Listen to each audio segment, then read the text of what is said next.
This is what you might call dummy-proof barbecue. If you've never smoked meat in your life, you can do this recipe.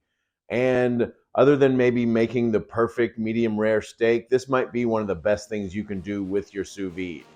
This is sous vide brisket.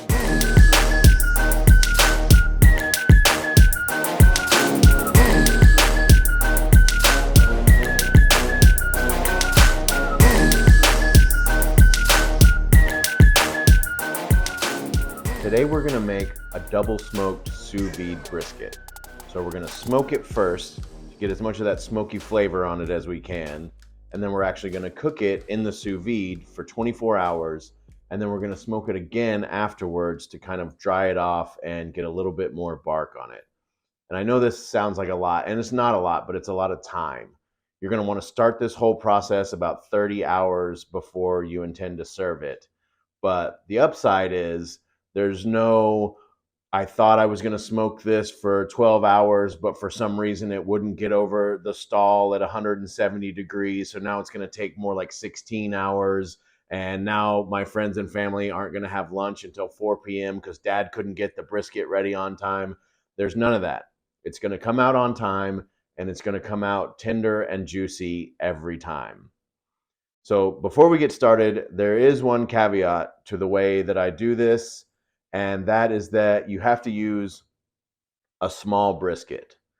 And this one is about 9 pounds after being trimmed. So it was probably 12 or 13 beforehand. And the reason that I have to do this is because after I smoke it, I am going to have to fit it into one of my food saver bags to vacuum seal it and get it into the sous vide. If you can find a way around that, you can use a bigger brisket, I guess. But for me, another reason is that my smoker is so small. If I use anything bigger than this, I can't even actually fit it in the smoker. I have a little crappy electric smoker that can't really handle anything more than a pork butt, which is fine. I'm not crying about it. You know, when they make a version of something that costs $2,500 and you buy the $200 version of it, you're kind of going to get what you pay for. But for this method, it gets the job done. So like I said earlier, I bought mine already trimmed. But if you're buying a whole packer brisket and you need help trimming it, of course, there's videos online. I think I just watch the same Meat Church video anytime I think I need a refresher.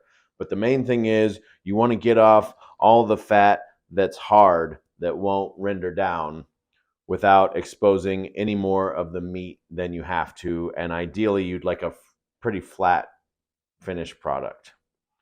All right, so we're going to season this with salt and pepper. I've got like a 50-50 mix of salt and pepper, which is way more pepper heavy than I would season a steak or pretty much anything else with. And listen, the barbecue community is full of the most dogmatic, puritanical zealots that you could ever meet.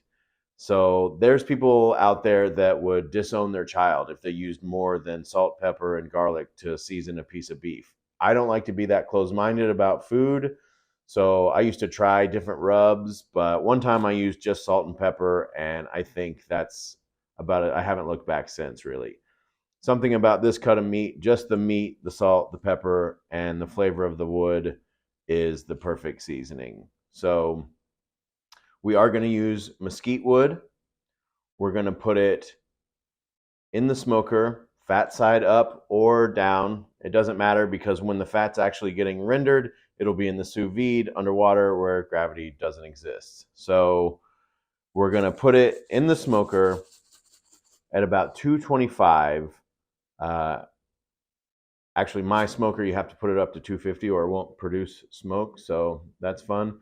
But we'll put it in there at a low temperature, like 225, to get as much smoke on there before it gets to our goal internal temperature, which is 155 degrees. That's going to be our magic number throughout this whole process. So I think that will take about 3 hours, but let's see. I'm using a Bluetooth probe thermometer, so I'll know exactly when my brisket hits 155 degrees. Now, any thermometer will do, just make sure you stick it in the thickest part of the meat. But if you have one like this, or your smoker comes with one, it's great because then you can keep an eye on it without having to open the smoker up and let all that heat and smoke out.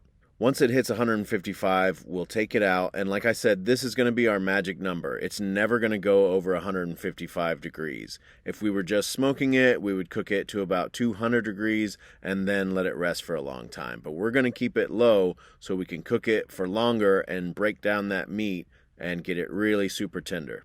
Now right now you can see that it's not quite as dark as it's going to end up being, and the fat hasn't rendered yet. So at this point, I'm going to take my thermometer out, even though I have my suspicions that if I fully charge this little probe thermometer, that I could just vacuum seal it in there with the brisket and it would stay on through this whole process, which would be great because then I could know right where it's at when it's in the ice bath instead of just having to do my best guess at it. But I've never had the balls to try it, so here we are. So now we're going to put it in our vacuum sealer, and this part, just do it per your vacuum sealer's instructions. Just make sure you get a really tight seal. It's going to be nice and juicy because it's already cooked part of the way, so give it plenty of room in that bag. And my food saver has a moist setting that I have to use on this, so do all that stuff, but then just double check the seal. The last thing you want is like one little piece of black pepper ruining your seal, and then you throw it in the water and you end up with a boiled brisket. Once it's sealed, we're going to go ahead and put it in our sous vide container. Now, ideally, you'd want to put it in right around the time that the water is coming up to temperature so that you can just keep that 155-degree train rolling down the tracks. But as you can see, I'm just now putting my sous vide in the water because I'm not that good at cooking and I'm really bad at making videos. But in the end, it's not going to be a big deal.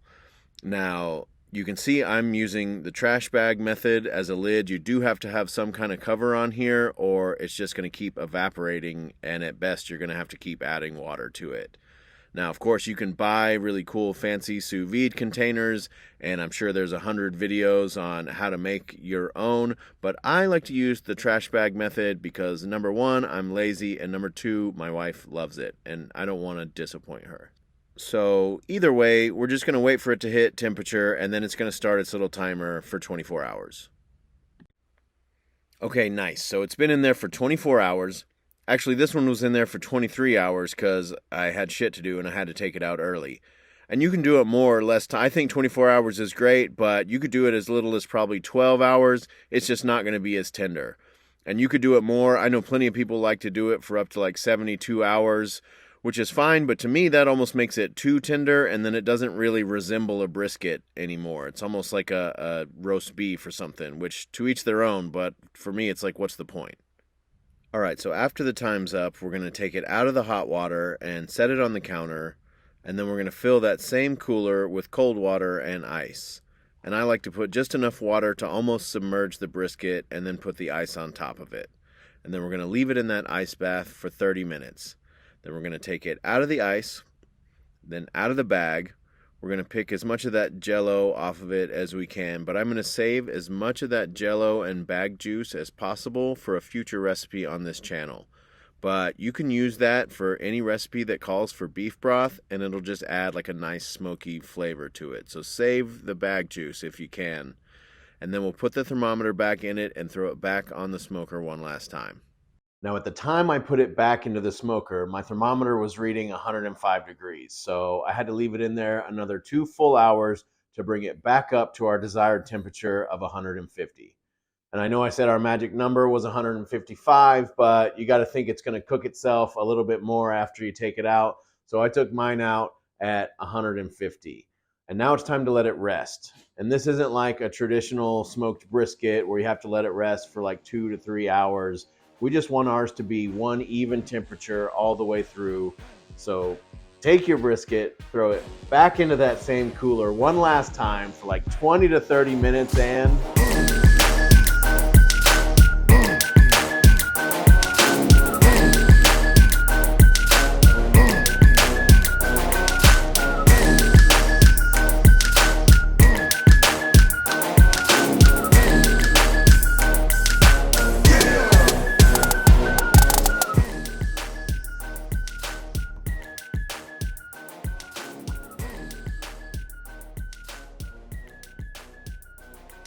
guys, this is amazing, but don't take my word for it. Only you can fight forest fires. They're pretty fucking good though. There you have it, folks. That's it for this episode. And as always, this channel was on the cutting edge of what's happening in the culinary world 5 years ago. And in keeping with that, next episode, we're going to do a Detroit-style pizza recipe. So hit that subscribe button.